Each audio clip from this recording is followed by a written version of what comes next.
Welcome back. Here are the numbers. 232,000 migrant encounters recorded at the southern border in the month of August. That marks the highest number for August on record.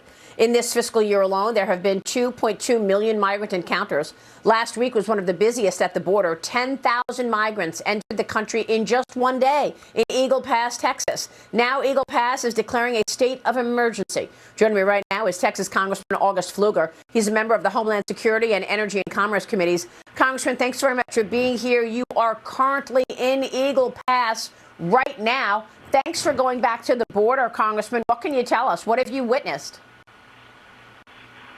Well, Maria, thanks for having me, and thanks for covering this. It's a complete disaster. Just like you showed, those numbers suggest a worsening of the policy, that Biden has completely abdicated his responsibility for securing our country. And there are thousands of people that are coming through Eagle Pass every single day. I was here last night. We saw hundreds, if not maybe even 1,000 people just in a short amount of time. And everyone is coming because they know that the ability to get here, the lack of deportation, the lack of security, and a wide open border exists. We need President Biden to stand up right now. When we go back to Washington, D.C., this is my first priority. There's no funding without actually securing the border. And I'm proud of the Speaker for passing H.R. 2 earlier, that I'm on the Homeland Security Committee that wrote that legislation. Now it's time to take that stand, protect America, and get our border back secure. Yeah, I mean, that's what I was talking about earlier. I spoke with one of your colleagues, and, you know, he was saying, I said, look, why are we spending $113 billion to help Ukraine, helping the Ukrainian border, and we haven't sent a dime to the U.S. border? And he said, the border doesn't need money, it needs policy. And I totally agree with that. But how do you hold the line from an appropriation standpoint? I know you're going to be working on Homeland Security, that bill getting through this week. What is it going to look like? Well, I think that we've done something smart on this, but you're right. We do need policy.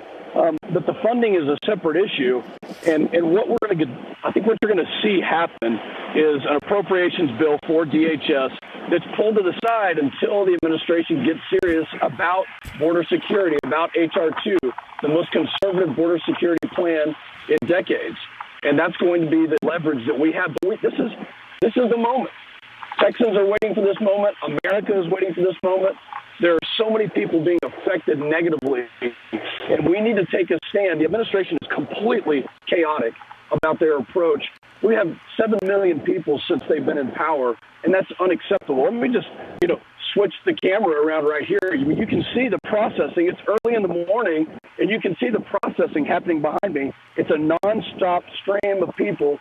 Yes, these stories are tragic, but you know what else is tragic? It's tragic for communities like mine. It's tragic for the 100,000 plus fentanyl deaths that we've experienced in our country. It's tragic for the crime that is rampant that the cartels are causing, and it's tragic that the United States of America has ceded control of our southern border to the cartels. That's unacceptable. It's unbelievable. Absolutely. What you're saying is absolutely spot on. Congressman, when I was there a couple of times, I heard so many stories about individuals getting attacked from the dangerous cartels. What have you learned in terms of how influential these cartels are? They're basically making the decisions. They're deciding who comes into the country and who doesn't come in, and they're pocketing billions of dollars, right? It's unreal. I talked to many families last night, many people last night, not just families. And by the way, most of these are single males between the age of 18 and about 35 years old. But there was one lady from Venezuela who was brutally attacked. She and her husband kidnapped, separated, brutally attacked. She showed the scars on her face, the place on her head where it required 30 plus stitches. These are the kinds of things that are happening. You're right. The cartels decide who lives and who dies, what you pay, and who gets to go through. And every single person we talked to was paying hundreds and thousands of dollars. And guess what? I was here on the border almost exactly 2 years ago where there were 15,000 plus Haitians under a bridge in Del Rio. Now I'm in Eagle Pass. It's the same situation. Nothing has changed except it's gotten worse, and that is because of President Biden's failed border policies. And that's the common ground that you have with all of your colleagues. They want the border to be secure. That seems to be the leverage in terms of getting something done to fund the government. The clock clock is ticking as the House scrambles to keep the government funded by the end of the week. It is looking more likely, though, that we'll see a shutdown. I know that you and your colleagues will work on these 4 appropriations bills this week to help fund the government. What are you expecting in terms of how this plays out?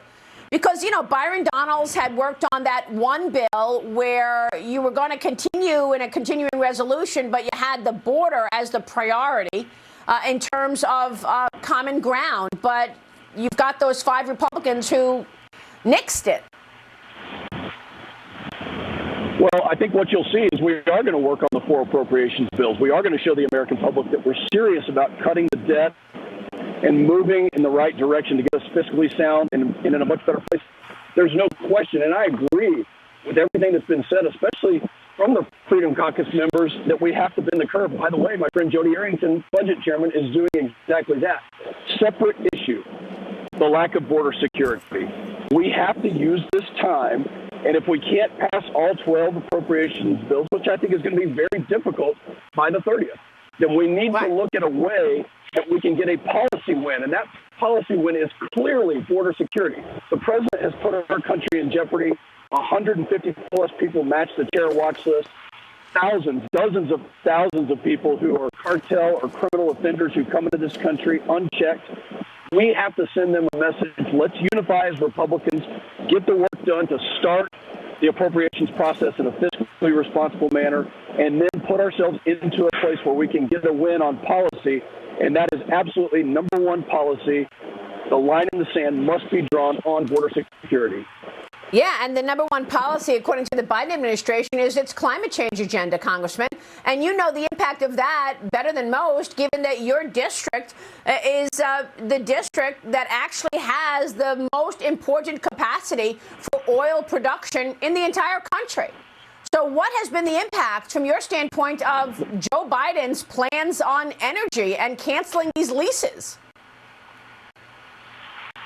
Well, it's just unbelievable. It falls into the category of you can't make this up. And when it comes to his mandate for EVs, the fact that they have no idea where electricity is even going to come from at the same time as they're canceling oil and gas leases, whether they're in the Anwar region, whether they're offshore, whether they're on federal lands in places like New Mexico, they're actually canceling the very primary sources of energy that are going to deliver the electricity that we need.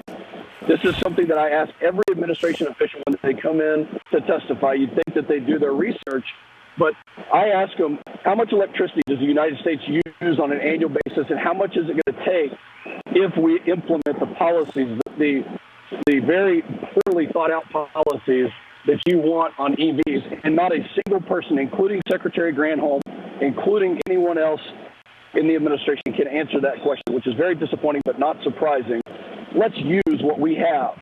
Let's put Midland over Moscow. Let's absolutely unleash American energy in places like the Permian and the Bakken and the Marcellus, and let's get back onto the road of energy security and energy dominance.